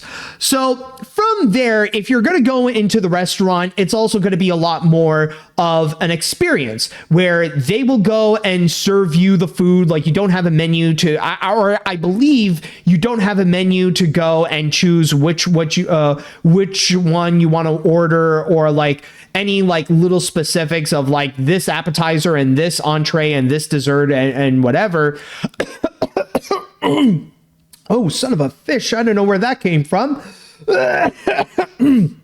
Oh, boy. Okay. I'm okay, by the way. Don't worry. I'm fine. But with that said, with this, however, it's going to be a lot more of an experience where you got to make sure you have time to reserve, and it's a lot more for the show than it really is about the food. So this is going to be like a high demand restaurant, probably similar to the veins of something like Space 2020 or the Be Our Guest restaurant that's all themed to Beauty and the Beast. So, or even the one in Cinderella's Castle. Like, I know that's another tricky one in order to go and fully reserve, and that it is also like a major experience in itself, because you also get to meet many of the Disney princesses. You also got like little interactive moments that would keep going. So there is also that, or like there are some that, yes, you guys have brought up some good examples, like like the Blue Bayou at Disneyland, or Tortuga Tavern. Like, yeah, there are definitely those examples that, yeah, this is going to be another high demand, I feel. But also, apparently, the article even explained that there might even be a third ride, but this is just a small one, in fact, in which it states here, the report continues saying that there are plans for a third unannounced ride for Villains Land. The wrap says that the ride will be a flat ride, perhaps a spinner like Dumbo the Flying Elephant in Fantasyland. The report suggests that the attraction could be themed to Ursula. And in that regards, this is the one that I really hope that it's wrong. I hope that this is not true, mainly because the Magic Kingdom already has enough freaking spinning rides, all right? Like, we already got Dumbo, which is like the #1 spinner ride of all time. Like, that is the absolute classic that can never be replicated, never be duplicated. Like, they got Dumbo, and that's already enough. And I mean, technically, there is also Astro Orbiter in Tomorrowland, which is maybe that's not necessary, but I mean, it is a spinner, but like you're like several stories high, which is pretty cool, and you get some really nice views. And I mean, personally, that's a childhood favorite of mine, so I'll give that one a pass. But then you got a third spinner in the Magic Kingdom where you got this magic carpet thing right in the middle of Adventureland that is themed to Aladdin, which is like the same thing. It's a spinner that goes up and down, and the difference is that you got two golden camel statues that occasionally spit on you, and that's it. We don't need that one. I think out of all the rides in the Magic Kingdom, that's one where I would be perfectly comfortable that it's gotta go, okay? You're not replacing anything. You're not putting in anything that's like new. You don't have an interesting twist to it. You're nothing more but freaking Dumbo but Aladdin themed. And we don't need that one. And on that note, like, if we're going to have an Aladdin ride, we deserve something better than that. I'm just saying. So, honestly, that's just one thing that I do hope that's not true. But with that said, there is also another piece of interesting news that came with it, and that we actually do have the specifics of where the placement is going to be with not just Villains Land, but also with Piston Peak National Park, which is going to be the upcoming section of Cars that's going to be close to Liberty Square and Frontierland. And as you can see here, it's going to be taking up a lot of space. Like the brown area, that's going to be all Cars, but the red stuff that's going to be above, like right over here, that's going to be Villains Land. And as you can tell, that's going to be huge. Like they got sections that, like one area that's going to take up like 16,000 square feet. And then you got this large box over here that's going to be 55,000 square feet. And then this jumbo one that's going to be 83,000 square feet. And even those things right over here, they even dwarf this white box that you see right underneath, which that's actually the Haunted Mansion, by the way. I mean, that's always been a joke amongst Disney fans in which, like, you got the main building that's right in front, but then right behind it, that's where you actually got the attraction where it's just massively huge. I mean, like the building itself is already big, but like what accommodates the actual attraction, like, oh my God, like no pun intended, but it's like scary big when you see like behind the scenes, it's like, no, this is the ride. It's like, oh my goodness. Well, I mean, to be fair, considering that it does contain 999 spirits and ghosts, you can't just squeeze them all in that one building right there. You need a lot more space than that. But anyways, all joking aside, though, you could tell that they got some big plans for Villains Land right over here. And honestly, with Josh D'Amaro, I do not blame him if he wants to go and make those updates in order to make Villains Land more anticipated, more accommodating to families, and in order to go and make sure that Villains Land is a place to be worthwhile to be. Because again, there's a lot of anticipation for this. This is a land in which many people have been dreaming of for literally decades. I mean, for the longest time, there have been rumors about Disney wanting to do something specifically for the villains. Maybe even like a fifth theme park that's just dedicated to villains in Walt Disney World.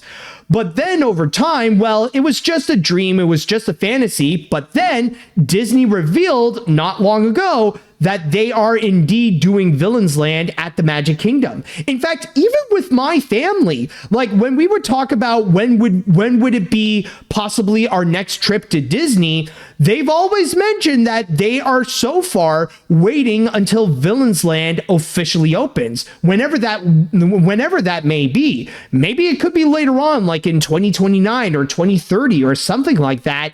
It's gonna be quite a while, especially if they are resetting their plans of what they want to do in the attraction. But still, it's gonna, like, whatever they have in store, they got to make sure that, again, they gotta meet at the same level or even exceed what Universal made with Epic Universe. So for now, honestly, I am personally very excited to see what's going to be in store with Villains Land. But other than that, though, it's gonna we don't know what else is there going to be, but I really do hope that Disney will meet that anticipation. So with that said, now it is time. I would like to go and pass this on to the chat wall, and I want to go and ask you all, what do you all think about the new plans for Villains Land? Do you agree with this significant update? Are there things that you're really anticipated for? And is there anything that you would like to see in Villains Land? Let me know what you all think. All right, so let's see here. I definitely think these are all great ideas. Villains Land already has a lot of potential, and these sound like great ideas. I definitely like the one about Emperor's New Groove with the roller coaster and having it based on one of the most iconic scenes of the movie and a cult classic. And a Maleficent ride is an awesome idea with how much of an iconic villain she is. So overall, I'm very excited for this, and I do hope we'll get more information at D23 this year. Yes, that actually is true, considering that D23 is going to be coming in this year again, I believe in August or closer to September. But yeah, honestly, if there is going to be any confirmation of what's going to be in store in Villains Land, it definitely will be at D23. Let's see. It's a similar comment about D23, but until we get official confirmation, I'm not holding my breath. An Yzma coaster, Maleficent boat ride, and Hades restaurant sounds great, but an Ursula spinner feels unnecessary with so many already at the Magic Kingdom. Let's keep expectations in check until Disney says something. It's odd that the Wrap is the only major outlet reporting this, though. With D23 coming up, we should get answers soon, however. And that's honestly fair. So far, the only official source that would go and say it is just the Wrap. And maybe there is a chance that it's because, the other outlets don't want to immediately jump in and try to say something related to Disney that they don't want people to go and immediately know. So for now, it is fair to say that maybe this could be considered a rumor, but for now, again, we'll see with we'll see what will be said at D23. Let's see now. I've been curious about Villains Land since its announcement, but with what's been confirmed here, we are cooking. While I would have been so down for an intense Maleficent roller coaster, I'll settle for a boat ride. The Crunk coaster, a roller crunker, if you will, sounds pretty fun, and the Hades restaurant show sounds intriguing. Plus, I love the idea of meet and greets with all the classic Disney villains like Ursula and Claude Frollo, or even John Lasseter. Yeah, that would actually be great. And I mean that's one thing that should be expected, is that if you want a place to meet the villains, it will definitely be there. Where honestly, what I feel like it would be cool is not just the main villains. Of course, it's going to be where you're going to meet Captain Hook, Maleficent, the Evil Queen, and all that kind of stuff. But it would be awesome if we could also meet some of the lesser known ones, even rare ones that they haven't done meet and greets before. We would see Madam Mim come in, or maybe they'll have Dr. Doofenshmirtz, or hell, why not have just bring in Madame Medusa, King Magnifico, or who else? Or maybe somehow find a way to get Tamatoa involved, or maybe even have some kind of interactive Scar somewhere. There's a lot of potential that you could have with the meet and greets, and hopefully they'll also deliver on that. Let's see now. A Villains Land, I could see a lot of potential with both the current version of what we got and the future add-ons. Maybe there could be an Ursula ride, or a Scar ride, or a Jafar ride. The possibilities are endless. And also, getting an Emperor's New Groove ride, if this is where I'd call it Cuscotopia, complete with the water slide. But hey, any Emperor's New Groove ride is great. Honestly, both ideas are great. Even if I'm ever in the area, I may check it out. Awesome, man. All right, let's see here. I forgot to mention that I visited Disney Television Animation last week since I have a friend who's working there, but we also briefly visited Disney Imagineering campus, which is next door to the studio. I even checked out Mickey's of Glendale. So yeah, I'm imagining that they are working on that Emperor's New Groove attraction for the Villains Land happening soon at the Magic Kingdom. Hopefully I'll check it out soon if I could afford a trip to Walt Disney World. Well, I mean, for me, like with me and my family, like of course we are waiting until Villains Land opens, but let's just say we are also waiting until America can sober up a little bit from its nationalist high it's been happening. As you could tell, it's been quite destructive as F. All right, let's see. What else? I think I'll read one more comment and then we're going to move on to the grand finale. So let's see. Well, Demaro really seemed to be warming up in his position. All these new rides really seem anticipating and even ecstatically fun for rides for ourselves. Like I always wanted to ride something related to Yzma roller coaster, and even with others, it seems like a fun place to be out. I wonder if I have something related to music scenes of the villains. Hey, man, I mean, we're all going to have to wait and see with what may be in store with Villains Land, but hey, the hype is high, so we'll see how it goes. And now we're going to go on to one more break, and when we come back, now, it's funny to mention that maybe the rap article here can be considered a bit of a rumor. But with this one, though, this will be a rumor, so take the information with a grain of salt, and I will be repeating this on the last story. But if this is true, oh boy, is this animation studio in frickin' shambles. So stay tuned for that. And now, everyone, it is now time that we will go and conclude this episode off with the grand finale. And for this grand finale, I want to go and put up a disclaimer. Now, before we would go and continue, I want to go, excuse me. I want to go and emphasize that what we are about to get into should be considered a rumor. Now, to give you a little bit of specifics, this is actually from an article that was published on November of 2025. However, it was only very recently that it started making its rounds and people started to pay attention and discuss about the details of this particular article. However, this is not an official source. This is not something that we should say that this is fact. So for now, with the information here, we got to go and take it with a grain of salt. But if this is true, though, at least we will be prepared for it. So with that said, let's go and discuss about Skydance Animation.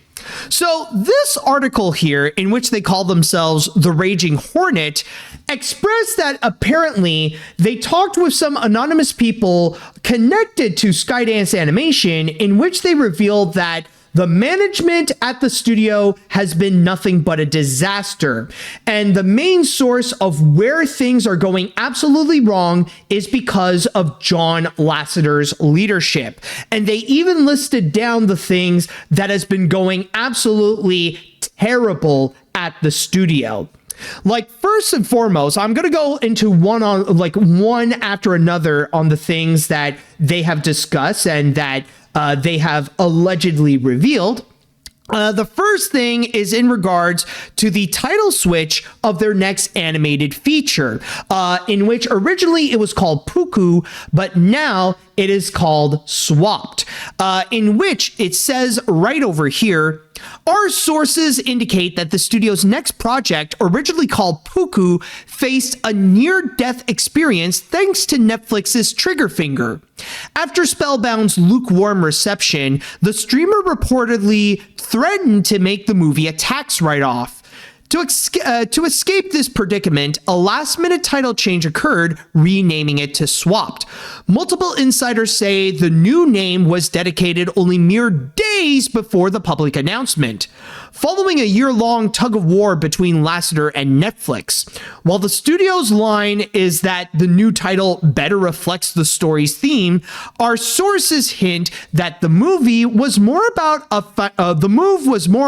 a financial optic than an artistic vision. One animator referred to this as the kind of decision you make when the spreadsheets are louder than the storyboards. Now, the big thing from this to go and reflect is that this is not really about Swapped or Puku. It's not really about the title change. This reflects on what is allegedly Netflix's relationship with Skydance Animation and John Lasseter. And apparently, they've been having it up to here with both the guy and with the studio.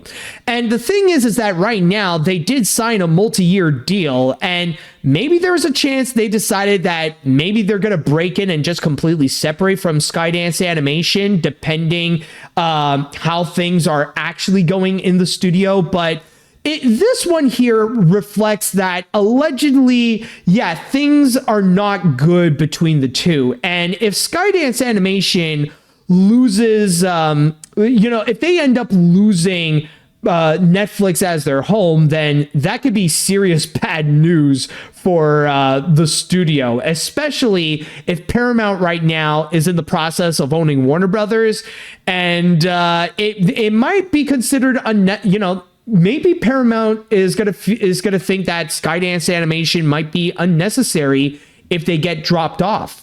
But still, though, this is just to go and highlight that the relationship has been extremely rocky. And keep in mind that this is not the first time that this has been told, apparently, because there were previous reports that actually did state that apparently the relationship between Netflix and John Lasseter has been pretty bad. Like, some say that it might be okay, but then others say that Netflix is getting pretty tired. And this is not even to mention that Netflix having Skydance Animation is unnecessary, especially when they have Sony Pictures Animation providing them with better and more successful movies. I mean, you can imagine how Netflix would feel after they had something like Spellbound, which ultimately came out as a laughable flop, and then just several months later, they would get their biggest hit yet with K-pop Demon Hunters.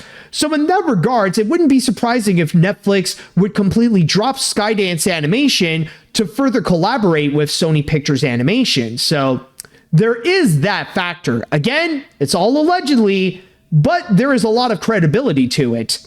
Now, moving forward, speaking of Swapped, or Puku in this case, there is also comments in regards to the directors who have worked there, including Swapped's director, Nathan Greno, in which it says here, Puku's troubles don't stop there, though. We've received whispers that director Nathan Greno is reportedly frustrated with ongoing changes, to the point of requesting that his name be removed from the project. Adding another layer to the drama, Peggy Holmes, initially touted as a co-director on Puku Behind the Studio Walls, has reportedly been fired by John Lasseter. However, sources reveal that Holmes was never truly on board. Lasseter merely offered the position. Following the release of her previous directing effort, Luck, Lasseter allegedly claimed that he had no more use for Holmes, a sentiment which was also supposedly echoed around Spellbound's director, Vicky Jensen. Sources say that Lasseter had hired both Holmes and Jensen onto their respective projects only because they were in pre-production by the time he had arrived at the studio, allowing him to toot his progressive hiring practice while allegedly making disparaging remarks behind their backs. And I will say, in the case of Peggy Holmes and Vicky Jensen, that honestly, I feel like is extremely credible. In fact, it was very obvious when John Lasseter was brought on board at Skydance Animation, the company was really trying so hard to try to portray themselves as progressive, that they want to show that they do support women in animation, despite the fact that they hired an actual, like, sexual creep on board as the leader of their animation studio, which is why they would try to go and make these quote unquote progressive moves, such as having those directors like Peggy Holmes and Vicky Jensen, and even having a woman be the president of Skydance Animation. So they try to paint themselves as progressive to try to counter the arguments, or to try to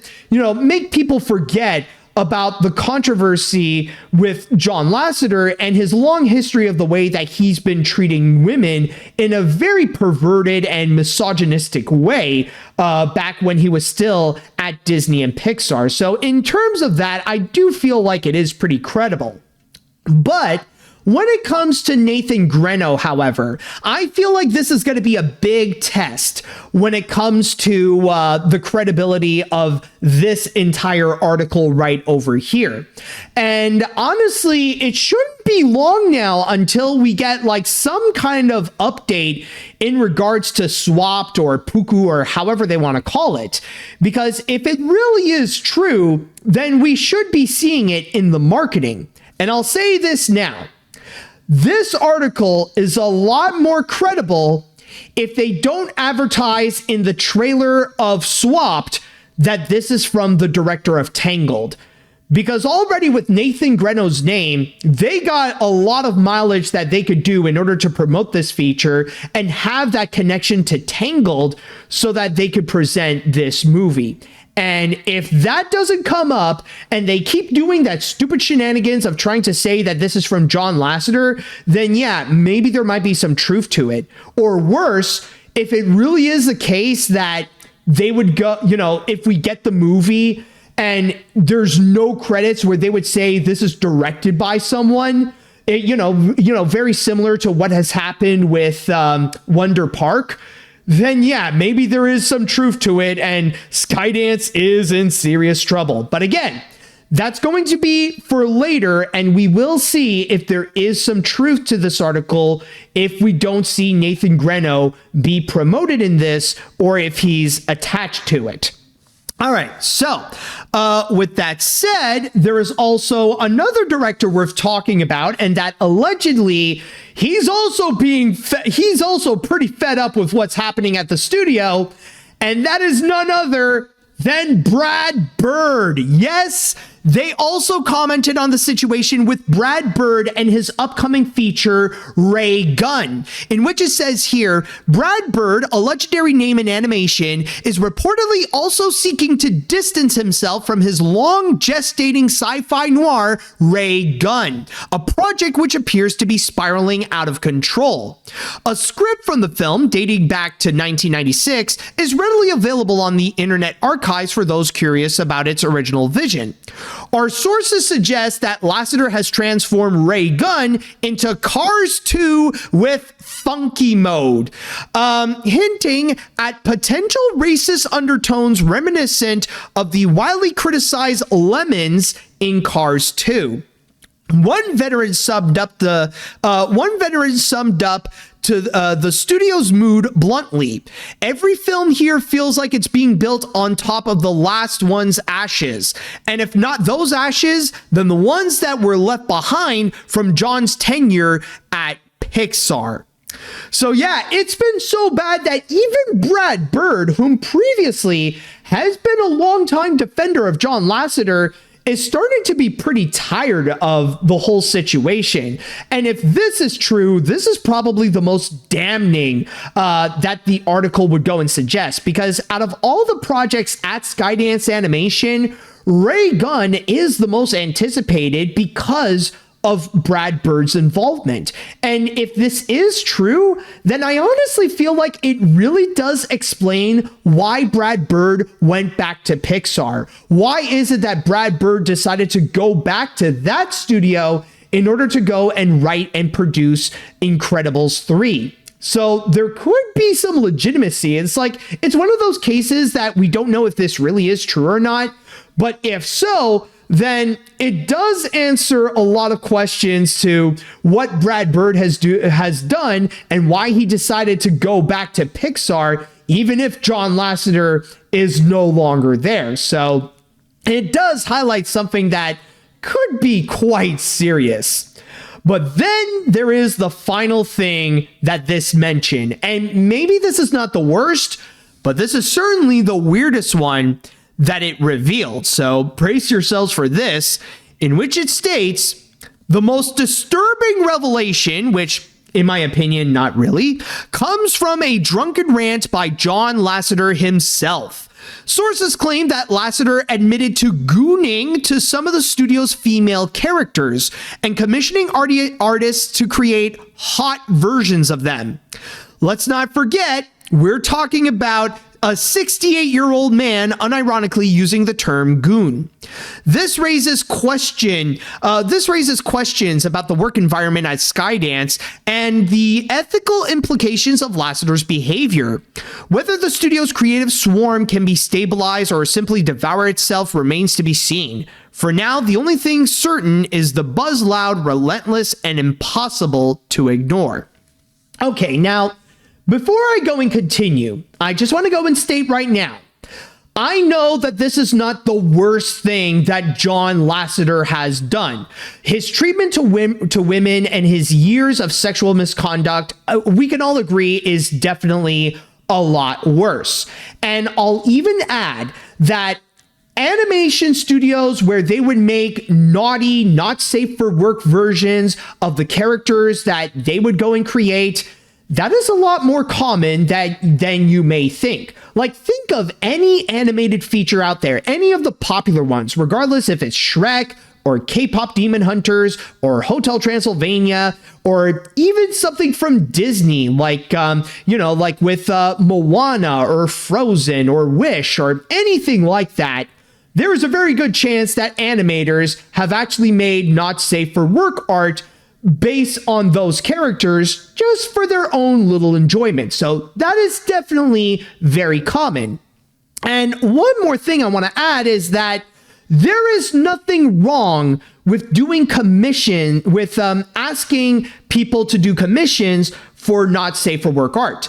Regardless if you're the person making the naughty art or if you're someone who would go and ask someone to go and do the art, there's nothing wrong with that. That is perfectly fine. That's perfectly natural. And there's a lot of artists out there who make that their business, or that they are open to doing not safe for work art in order to gain more revenue, in order to, keep making a living as an artist. And that's perfectly fine. And honestly, nowadays, especially with how not safe for work artists have been struggling, especially with new policies that are trying to censor and close down their businesses, they need a lot more help more than ever. So honestly, I'm actually someone who is in full support of not safe for work artists. I'm even not ashamed to admit that I've even done, I've asked for some commissions for not safe for work art based on animated characters. I'm not going to go into specifics, but I have paid my fair share for some not safe for work art. So there's nothing wrong with that. But what does cross the line, it's when it's your boss who asks you to do that. And that, to me, I find that I find that's where it gets weird in a not cool way. I mean, imagine you're working on a big name animated project. You're animating them, you're doing the designs and all that, and suddenly your boss comes in to ask you, hey, can you go and make me a sexier version of that character? Don't worry, I'll pay you extra for it. That right there feels a little bit weird. That right there, I feel like it's a little bit off and a little bit cringy. And that feels a little bit like an abuse of your power as a creative head of a studio. You shouldn't go and do that to your employees. You should ask them to go and make your features. You shouldn't go and ask them in their time to go and make those sexy versions so that you can go and goon them. I know that this is just allegations, and I know this is not the worst thing that John Lasseter has done, but it is still weird and it is still wrong. So overall, when it comes to this entire thing over here, again, I want to clarify, these are just rumors. Take all this with a grain of salt, and there is a possibility that this is not true. But if this is real, though, if this is what's actually happening at Skydance Animation, holy crap, is that studio in complete shambles. Like, I honestly feel like if we got to go and guess what could be the next animation studio or the next prominent animation studio that's ultimately going to shut down, the next one that's going to be soon, I think it's going to be Skydance Animation. Again, if this is real, because there is a chance where all these could actually be false, and John Lasseter is a lot more competent than this would claim, and that the relationship with the animators and the directors, like with Brad Bird and Nathan Greno, might actually be fine. It might actually be okay. But in this case here, if this can actually be proven to be true, oh boy, honestly, it would only be a matter of time if like we're no longer going to hear from Skydance Animation anymore. Again, the ultimate factor, like the only time that we will know the soonest if this could be true is when they're going to go and release that trailer for Swapped. And we'll see if they will actually mention Nathan Greno's name, if they will be promoting that as from the director of Tangled. So it's only going to be a matter of time. But for now, though, yeah, this doesn't look like good news for Skydance Animation. I'll just leave it at that. All right, so with that said, now I would like to pass this on to the chat wall. And now I want to ask you all, what do you think of those rumors about John Lasseter's leadership and with Skydance Animation? Do you guys think this is true? Do you guys think this is false? In fact, why don't we go and have a little bit of fun, actually? We're going to go and make a poll. So I want to go and write down, do you believe in the rumors of Skydance Animation? So we'll go and write down yes, we'll go and write down no, and we'll see what people will have to say. All right, so, oh mama, where do I begin? When I learned about this news, I wasn't just disgusted, I was mortified. John Lasseter's bad leadership skills was already common knowledge. I mean, look at Cars 2's commentary track, but this exceeds everything I could have ever imagined. Also, the fact that he apparently gooned to Not Safe for Work art for his female leads. Yeah, as far as I know, Sam is of age, but Alien's Alien from what is it? Spellbound? Yeah, Spellbound is a freaking minor. I'm calling the police. Yeah, okay. Now, I will say, like, I know there have been a lot of people who would discuss about that where, yeah, that might be pretty wrong because, yeah, the star of, not Rachel Zegler, but the main character of Spellbound is technically a minor where she's 15 and 16. Now, I know this might be very controversial of me to say, but there is a little bit of that gray area where there is a possibility where in that Not Safe for Work art, she is portrayed as an adult, like someone who is 18 or over 21. This is actually a common practice with Not Safe for Work artists where, yes, they would go and actually make Not Safe for Work art of characters where in canon they would be teenagers. But when they would go and create them, they would go and make straight up adult versions. They would even take like kid characters like Mabel and Pacifica from Gravity Falls, and they would design them to be adults, and they would show that in canon in their artwork that they are adults. So I understand this is a pretty gray area, and that's like a whole discussion in itself, but I just thought that there would be this extra context to go and keep in mind where there are some arguments where it may not seem as bad. And maybe John Lasseter would go and ask for, like, you know, the main character of Spellbound to be an adult and also be sexier. There is that context also. But just again, maybe I could be wrong. Maybe what I'm saying is controversial, but there is that additional context when it comes to creating Not Safe for Work art. So I just want to go and mention that. Anyways, let's see. How many times do we have to teach you this lesson, old man? And don't say you like the young people, because that would make it worse, John Lasseter. But yeah, if this is true, he definitely learned nothing after his deserving departure from Pixar and Disney. So far, what he has done is destroying good potential films, poorly mistreating their artists and animators, and laying off Vicky Jensen. The latter made me truly believe that Skydance Animation is just as unsustainable place to be at. Yeah, I don't blame you there. Let's see, what else do we have here?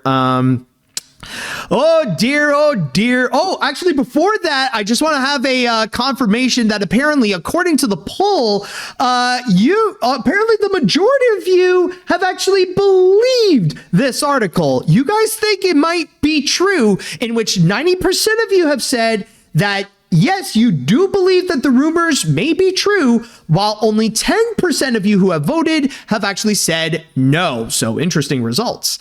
Anyways, oh dear, oh dear, oh dear. Being horny is one thing, but when you're the boss of an animation studio and ask your employees to draw not safe for work artwork of characters, it's going to cause people to raise eyebrows. Like, if you're just being horny, the worst thing that will happen to you is that you're going to turn into a bit of a laughingstock, like what happened to Osamu Tezuka. And I mean, yeah, like, I know there's like the argument, you know, like a lot of people would make jokes about go to horny jail, but I will say, like, this is another infamous problem with the cartoon community, where sometimes the horny jail meme is taken a little bit too seriously, and they would be shaming others if they would go and express any attraction or anything that may seem like a perverted thought or anything like that. But yeah, like, I know with the cartoon community, they do have like a, they got a purity problem that's even worse than evangelicals. But in the case here, it shouldn't be that bad. Like, even with Osamu Tezuka, yeah, he can be known to be a bit of a horn dog and a bit of a furry as well. But I mean, he is still a legend. That doesn't take away the fact that this is a man who really made a significant impact to create anime that we know today. And I think I'll have time to read one more comment, because I know there's like a lot to go through. But anyways, let's see. When it comes to this article, I am taking this with a massive grain of salt, but honestly would not be surprised if this was the truth. Knowing how Lasseter typically operates nowadays, reading all of this is not only shocking and absolutely disgusting, but also not surprising in the slightest. Also, considering the fact that me and my friends listened to the director's commentary track of Cars 2 and how delusional it was, yeah, I'd be amazed if the article got debunked. I mean, yeah. And you know what? Honestly, I'm going to reveal something. I know that there is that video that you guys have actually watched, that commentary track of Cars 2. And like, by the way, special shout out to Club Nimona, which does include people like Animated Antic. And they did recently release that video about their commentary on the Cars 2 commentary track. But I'm not going to lie. I think, honestly, I want to see that for myself. That could actually make a pretty good subject. Oh, and JF is a part of it too. Oh, nice. But I just want to say, what do you guys think about an AniMat watches of the Cars 2 commentary track? Would you guys be down for that? I just want to know. Like, if I would go and do my own take of like, watching that and seeing it for myself, I want to see what do you guys think? Should I do it? Oh, I see a lot of yeses.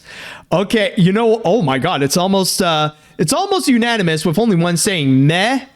But okay, if that is the case, then honestly, yeah, I gotta go and I think I might have to go and order the Cars 2 Blu-ray just to go and check out that commentary track. But with all that said, though, that should do it for this episode of AniMat's Crazy Cartoon Cast. And boy, what an epic episode that was. And I think I'm going to need some time to cool down because I know that with this episode, that was a lot. And I mean, I wouldn't blame you if you felt like this was a lot as well. So I want to say thank you all so much for joining me on this. And if you want to go and follow more on AniMat's Crazy Cartoon Cast and the madness that will be in store in whatever may be to come, then don't forget to go and subscribe to the AniMat's Crazy Cartoon Cast YouTube channel and the AniMat Live Twitch channel.